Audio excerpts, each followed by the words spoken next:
अदानी जी की सच्चाई नहीं निकलेगी तब तक एक है तो सेफ है। अदानी जी और मोदी जी एक हैं। ये अदानी जी का मुद्दा उठा रहे हैं। गौतम अदानी का अरेस्ट वारंट वो भी आया है इंडियन गवर्नमेंट के थ्रू नहीं, यूएस गवर्नमेंट के थ्रू। और इसको लेकर के इतना सारा मुद्दा इतना गंभीर हो गया है कि काफ़ी कुछ सोचने को मजबूर हो रहे हैं लोग। और उसमें भी अगर देखा जाए तो बड़े तबके के लोग हो रहे हैं। और इंडियन गवर्नमेंट में एक ज़बरदस्त वार छिड़ गया है। उसमें या तो हम राहुल गांधी की बात करें या मोदी की बात करें, ऐसे वाइस वर्षा का युद्ध चल रहा है। अभी प्रोटेस्ट हो जा रहे हैं और कई सारे ऐसे ले करके कई सारे टैगलाइंस छप रहे हैं, कई सारे पंपलेट छप रहे हैं। और उसमें हमेशा यही आते रह रहा है कि मोदी अडानी भाई भाई है। ऐसे लेकर करके कई सारे सुगबुगाहट हो रहे हैं और सरकार को घेरने की कोशिश की जा रही है कि मोदी आवाज़ दो, मोदी आवाज़ दो। राहुल गांधी की तरफ से प्रोटेस्ट चल रहा है, प्रियंका गांधी की तरफ से। ऐसे कई सारे अपोजिशंस पार्टी आ रहे हैं और अदानी को लेकर करके घेरने की कोशिश की जा रही है। और जो मामला निकल करके आ रहा है कि आप जवाब क्यों नहीं देते हो, यानी कहीं ना कहीं बीजेपी मिली हुई है, कहीं ना कहीं मोदी मिली हुई है। लेकिन हम इस बात को समझने की कोशिश करेंगे कि एलिगेशंस आया क्यों, एक अचानक से सब कुछ कैसे हो गया। इंडिया गवर्नमेंट के तरफ से अगर नहीं कुछ आ रहा है और सीधा आ रहा है यूएस से, बंदा इंडियन, काम इंडियन, पहचान इंडियन, लेकिन इंडिया गवर्नमेंट नहीं कुछ कर रही है, यूएस गवर्नमेंट कर रही है। और यूएस गवर्नमेंट अरेस्ट वारंट जारी कर रही है। ये सब सारे मुद्दे को समझने की कोशिश करेंगे क्योंकि मुद्दा गंभीर है तो थोड़ा टाइम लगेगा, समझने की कोशिश करिएगा। और उसके साथ साथ ये रेवोल्यूशंस आया और उसमें कितना इंपॉर्टेंट रोल रखता है। कई सारे लोग इस पे कटाच कर रहे हैं, कई सारे इस पे वीडियोस भी बनेंगे और कई सारे मीम्स भी बनेंगे और सारे कुछ होगा। फिलहाल हम उस मुद्दे को लेकर के आते हैं कि ऐसा क्यों हो रहा है और उनके पीछे की क्या कहानी है। ये जो चार्जेस आई है खास करके गौतम अदानी को लेकर के अरेस्ट वारंट आई है और उसके नेफ्यू यानी भतीजे सागर अदानी हैं और उनके जो पार्टनर हैं रंजीत हैं। तो उसके साथ साथ ऐसे 8 लोगों के नाम आए अरेस्ट वारंट को लेकर करके, यानी काफ़ी कुछ गंभीर समस्या है, काफ़ी कुछ गंभीर मामला है। लेकिन अदानी ने सही में हमें क्या दिया है और क्या नहीं दिया है, ये सब सारे खुलासा करके हम रखेंगे तो आप खुद आंसर दे पाइएगा या समझ पाइएगा कि क्या है कि उन्हें अरेस्ट वारंट मिलना चाहिए कि नहीं मिलना चाहिए और किस वजह से इंडिया को कितना नुकसान हो रहा है। ऐसे अभी तो वीडियोस काफ़ी रिलीज़ हो रही है उसको लेकर करके कि किस तरह से इंडिया को में बचाया जा रहा है और किस तरह से मोदी गवर्नमेंट उसे सपोर्ट दे रही है। बट हम अदानी की बात करते हैं। अदानी आया कहाँ से? एक बच्चा, एक इंसान गौतम अदानी एक छोटे कहते हैं ना छोटे कस्बे से, एक छोटे शहर से उठ कर करके इतना बड़ा साम्राज्य हासिल कैसे कर लिया। उनकी कहानी शुरू होती है 1978 से होती है, यानी 1978 में वो मुंबई आए थे एक डायमंड सॉर्टर के रूप में और वहाँ से डायमंड के रूप में काम करते थे, लेन देन और एक्सपोर्ट इंपोर्ट करना शुरू किए। लेकिन धीरे धीरे उनकी वर्चस्व बढ़ने लगी, धीरे धीरे सपोर्ट बढ़ने लगा और काम भी बढ़ने लगा। और देखते ही देखते मात्र 78 से लेकर के 88 यानी 1988 में उन्होंने अदानी पोर्ट का साम्राज्य हासिल कर लिया। यानी अदानी पोर्ट अपने आप में एक बड़ी लेवल का चीज़ है। इंडिया में ऐसे 14 मेजर पोर्ट्स है, उसमें अदानी का भी नाम आता है और टॉप 10 में आता है। तो उन्होंने 1988 में अदानी पोर्ट्स लाया। अदानी पोर्ट्स लाने की वजह से इतना लोगों को रोजगार मिला, कई लोग काम करना शुरू किए, कई सारे एम्प्लॉयमेंट डेवलप हुए, यानी एक नई क्रांति ला दी थी। उस समय आप बताइएगा बीजेपी गवर्नमेंट थी, बीजेपी की सरकार थी। ये सब सारा मुद्दा हम धीरे धीरे डिस्कस करेंगे। उसके बाद 1990 की बात करें, उसके बाद मुंद्रा पोर्ट पे काम करना शुरू किए, मुंद्रा पोर्ट भी डेवलप किया। और उसके बाद 1991 में आया तो उन्होंने रुकना शुरू नहीं किया, वहाँ से बढ़ते ही रहे। और 1991 में उसके बाद उन्होंने टेक्सटाइल इंडस्ट्रीज में हाथ पैर आजमाना शुरू किया। और उस वजह से इतनी सारी इंडस्ट्रीज में जिस तरह से वो काम कर रहे थे, यानी पूरी इंडिया में एम्प्लॉयमेंट क्रिएट हो रहा था, हर लोगों को नौकरी बढ़ रही थी, कई लोगों को एम्प्लॉयमेंट में काफ़ी हेल्प मिल रहा था। कई लोग जो कहते हैं ना कि भूखे मर रहे थे, कोई अच्छे पढ़े लिखे लोग को अच्छा योगदान मिल रहा था। फिर उसके बाद 1998 की बात आए तो एक मुंद्रा पोर्ट जो इस्टेब्लिश किया था उसको प्राइवेट पोर्ट्स बना दिया। One of the largest port आता है जिसमें एक्सपोर्ट इंपोर्ट कई हज़ारों करोड़ों का होता है। और उसको लेकर के मुंद्रा पोर्ट में कई हज़ार लोग को एम्प्लॉयमेंट मिल गया। तो इसमें क्या गलत था? उस समय सरकार किसकी थी? क्या मोदी ही रिस्पॉन्सिबल था? क्या मोदी की वजह से हो रहा था? कह सकते हैं, क्योंकि उस समय गुजरात के चीफ मिनिस्टर हुआ करते थे, तो शायद गुजरात में काम कर रहे थे, तो हो सकता है साठगांठ हो सकता है, लेकिन उस मंच पर कोई खुल करके कोई बात ही नहीं कर रहा है।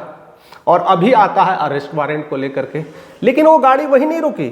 उसके बाद 2006 में कोल इंपोर्टर के रूप में भी काम किया। पूरे इंडिया में सबसे ज़्यादा कोल इंपोर्टर अगर कोई करता था तो अदानी करता था, यानी रेवोल्यूशनरी ला दिया था, कई सारे लोग को इन्वॉल्व कर दिया था। उसके बाद 2008 में इंडोनेशिया का माइन खरीद लिया था, यानी बहुत सारा माइन है वहाँ पर खरीद लिया। धीरे धीरे अब इंडिया से इंटरनेशनल के रूप में बिजनेस शुरू करना स्टार्ट कर दिया और वहाँ पर अपना वर्चस्व जमाने लगा। इसमें भी क्या कमी रही है वो सब बातें करेंगे। उसके बाद आती है 2009, फिर अदानी पोर्ट से अदानी पावर में, यानी एनर्जी सेक्टर में आना शुरू कर दिया, सोलर प्लांट शुरू कर दिया। वहाँ पर भी एक रेवोल्यूशनरी क्रांति आया था। और उसके बाद 2011 में सोलर प्लांट जिस तरह से एक्सपैंड होने लगा वो अपने आप में एक मिसाल है। ऐसे कहा जाए तो एनर्जी कई सारे सोर्सों से चलती है, लेकिन सोलर एनर्जी एक ग्रीन रिवोल्यूशनरी का काम कर रही थी और इसके वजह से लेकर के उन्हें हाई सिविलियन एक ऑनर भी दिया गया और साथ साथ पद्म विभूषण दिया गया, यानी पद्म भूषण का अवार्ड भी मिला। यह अपने आप में एक क्रांति है और बता देता है कि कैसा बिजनेसमैन है और इंडिया के लोगों को क्या क्या दिया है और किस तरह से कई हजार एम्प्लॉयमेंट क्रिएट किए और इंडिया का स्टैंडर्ड एक न्यू लेवल पे लेकर के गया। एक डायमंड व्यापारी कैसे वर्ल्ड में अपनी हस्तियां को बढ़ाते रहा है और पूरी तरह से भारत में साम्राज्य हासिल किया। कई लोगों को साथ साथ नौकरियां तो मिली, कई लोगों को एम्प्लॉयमेंट तो मिली, साथ साथ कई लोगों का कई सारे सपने भी पूरे हो गए। कई लोग तो उनके डाई-हार्ड फैन होंगे। अगर आप मुंद्रा में जाकर के देखते हैं, इतने लोग, या तो सिर्फ मुंद्रा में, मैं नहीं कहूँगा कि केवल गुजरात के लोग हैं, गुजरात के आसपास लोगों को मजदूरी का तो काम मिल ही जाता है। कई सारे जो छोटे छोटे वर्कर्स हैं वहाँ तो काम मिलता है। लोकल लोगों को हमेशा फ़ायदा होता है, जहाँ भी कंपनी लगती है लोकल्स के फ़ायदे होते हैं। इसलिए आज बिहार में कंपनियाँ लगाने की होड़ लगा रही हैं। बहुत सारे जो मुद्दे हो रहे हैं बिहार में इसी वजह से हो रहे हैं, क्योंकि यहाँ के लोगों को रोज़गार मिले, यहाँ के लोग पलायन ना हो। और शायद मुंद्रा में भी यही काम हुआ था, अदानी में भी यही काम हुआ था। गुजरात के लोग पलायन नहीं कर रहे थे क्योंकि वहाँ पर एम्प्लॉयमेंट क्रिएट हो रहा था। लेकिन ऑब्वियसली मैं केरला गवर्नमेंट की तरफ से वहाँ पर रहा हूँ और देखा हूँ कि मुंद्रा का क्या एक्सपेंसेशन है, किस तरह से वहाँ वाइब्रेंट हुआ है और कितना कहते कई हजार करोड़ का आसपास का एक इंडस्ट्री खड़ा कर दिया और कई लोगों का रोजगार मिलना शुरू हुआ। और पूरे भारत से लोग काम नहीं करते बल्कि अदर कंट्री से लोग आकर के भी यहाँ पर काम कर रहे थे। तो एक बड़ी सौगात दी, बहुत सारी चीज़ें किए, लेकिन वहाँ के बाद से धीरे धीरे उन्होंने अपना एक्सपैंड बिजनेस को और बढ़ाने लगा और धीरे धीरे ऑस्ट्रेलिया हो, अमेरिका हो, हर जगह अपनी एम्प्लॉयमेंट क्रिएट करने लगा। एक अलग अलग से एनर्जी रेवोल्यूशन में क्रांति लाने की कोशिश की गई। अब आता है कि ये सब करने के बाद क्या क्या दिक्कतें आई। तो हम बात करते हैं कि उनको कई सारे ऐसे 18-19 की बात है, क्योंकि सारे जो स्कैम्स आ रहे हैं, रिलेटेड जो घोटाले आ रहे हैं वो 2018-19 से शुरू हुआ। उसमें कोयला स्कैम से लेकर के आया, लैंड खरीद बेच में लेकर के आया और बहुत सारे ऐसे ऐसे मुद्दे आए जिसको लेकर के कई सारे न्यूज़पेपर्स में आर्टिकल भी छपे थे कि इस तरह से अदानी ने देश को लूटने का काम किया, अदानी सब कुछ बेच देगा, यानी मोदी सब कुछ प्राइवेटाइजेशन कर रहा है, सब कुछ अदानी के हाथों थोप रहा है। इसको लेकर के कई सारे पॉलिटिकल्स पावर में कई सारे झगड़े हुए।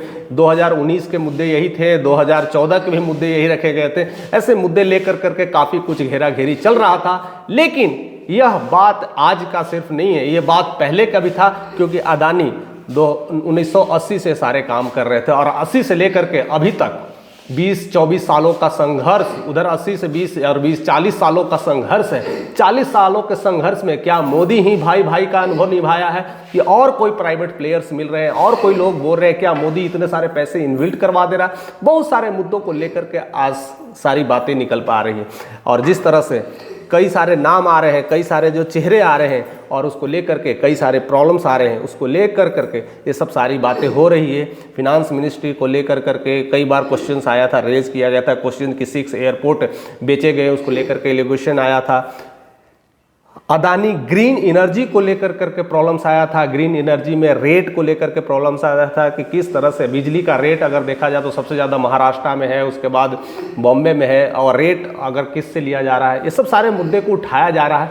लेकिन बिजली मिल रहा है कि नहीं, उसको लेकर के कई सारी पार्टियां भी मुद्दे उठाई है। कई सारी पार्टियां भी बोली है कि अदानी से तो हमारा कुछ ऐसा रिलेशन नहीं है, इस तरह का नहीं है, वो तो आम बातें हैं, हमारा उठना बैठना वो सब सारी चीज़ें हैं। कई सारे गवर्नमेंट ये बात उठाती है कि हमें फोर्स किया गया था बिजली लेने के लिए, क्योंकि एनर्जी पावर अपने आप में एक बड़ी पावर है। और जब एनर्जी का कॉन्ट्रैक्ट अदानी को मिला था, साथ साथ में एज्योर कंपनी को मिला था, एज्योर पावर लिमिटेड को मिला था, और अदानी ग्रीन एनर्जी को मिला था। तो एनर्जी का जो पावर मिला था, तो एनर्जी तो जनरेट कर रहे थे, लेकिन इसको सेल कहाँ करें, तो सबसे ज़्यादा प्रॉब्लम्स आ रही थी कि सेल कहाँ करना है। तो इसको लेकर करके खास करके कई सारे लोगों ने घेरा है, कई सारे अपोजिशंस ने घेरा है, कई सारे यूट्यूबर्स घेरने की कोशिश कर रहे हैं कि इनको जो एनर्जी तो था, एनर्जी डेवलप कर रहे थे, इसको सेल करने के लिए कहीं ना कहीं मोदी का सपोर्ट मिला था, और बाकी स्टेट के लिए दबाव में लाने की कोशिश कर रहे थे कि आप एनर्जी लीजिए और वहाँ से वहाँ पर उनका बिजनेस डेवलप हो। और उसी वजह से उन्होंने बिजनेस सेक्टर में एक लंबा छलांग वाला और कई बिलियंस डॉलर बनाए भी। लेकिन मामला आता है कि आप प्रेशर्स दे रहे हैं, उसमें अरविंद केजरीवाल का भी नाम आता है। वो कहते हैं कि हमें भी गवर्नमेंट की तरफ से प्रेशर आ रहा था कि आप बिजली खरीदो, अगर बिजली लिए होते तो आज दिल्ली के लोग को क्या हालत होती, आप महंगे महंगे रेट पे बिजली हमको देना पड़ता। तो ऐसे कई सारे एलिगेशंस आ रहे हैं, लेकिन जो फ्लैशबैक में जो कहानी चलती है उसको लेकर करके क्या क्या चीज़ें हो रही है और अभी क्या क्या चीज़ें हो रही है, इसको लेकर के काफ़ी कुछ असमंजस बना हुआ है। अदानी के पास जो अभी जो आ रहे हैं आरोप आ रहे हैं, वो आ रहे हैं सरकारी अधिकारी से रिश्वत लेने का, बिजली खरीदने का, खरीद फ्रॉड का रेट लिस्ट तैयार है कि कितना कितना में कितना बिजली बेचा जा रहा है। उसको लेकर के जब स्टेट कई सरकार नहीं मान रही थी, तो उसको लेकर करके भी उन्होंने आया था कि बहुत सारे जो रिश्वत के मामले आए थे कि कितना कितना देना है।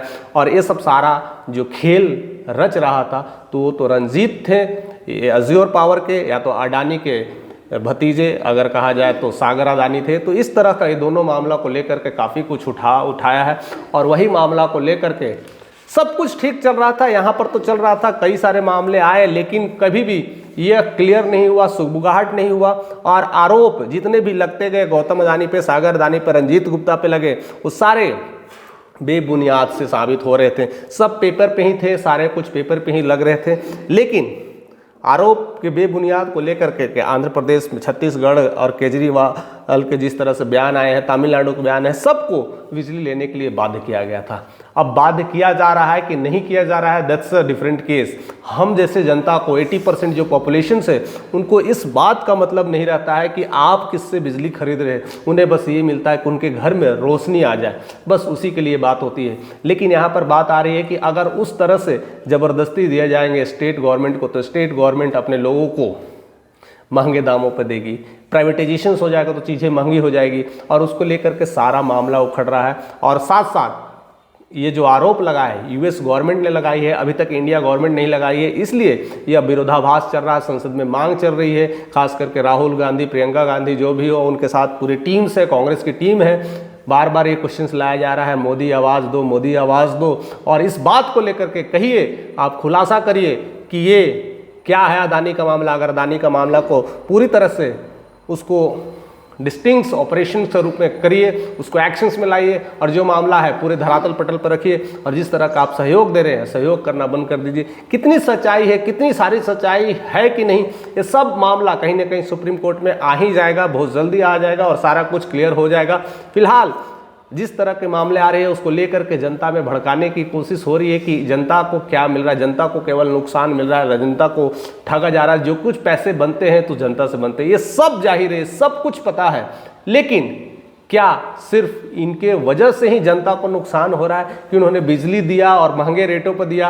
लेकिन कई सारे ऐसे जगह ऐसे भी हैं जहाँ पर बिजली का कोई बिल भी नहीं भरता। ऐसे कई सारे प्रॉब्लम्स हैं, वो प्रॉब्लम्स भी तो ठीक नहीं हो रहे। अगर ग्राउंड लेवल पे लेकर के हम बात करें या अपर लेवल पे, हर जगह लोग अगर ईमानदार हो जाए तो ये समस्या ही नहीं आएगी, ये समस्या का प्रॉब्लम्स ही नहीं होगा। और अगर इस बात का अगर प्रॉब्लम होता तो दिल्ली में बिजली फ्री कर दे रहा है सरकार, ये कौन सा नियम है? फ्री करना भी एक जुर्म ही है।